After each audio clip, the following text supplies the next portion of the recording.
my life? Do you know how you've impacted my life? I don't know about you on today, but you ought to be glad to be attached to teaching others. Amen. Oh, y'all don't know what y'all you ought to be glad to be attached to teaching others.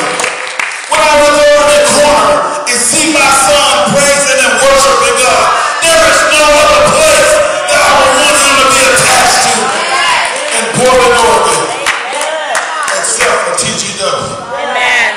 I ain't never seen my son praising and worshiping God like he was the other night. When you see things like that, Brother Malcolm, you don't want to let those things go. You can't let them go. You cannot let things like that go. So within her thinking, said, Naomi, I just cannot leave you.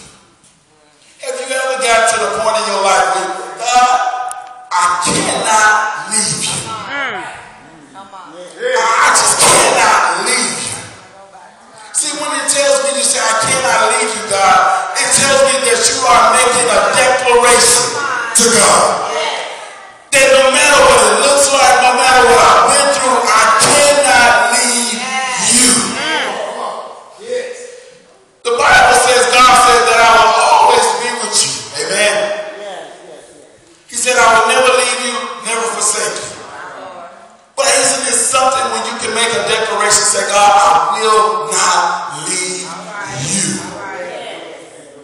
You've done too much for me.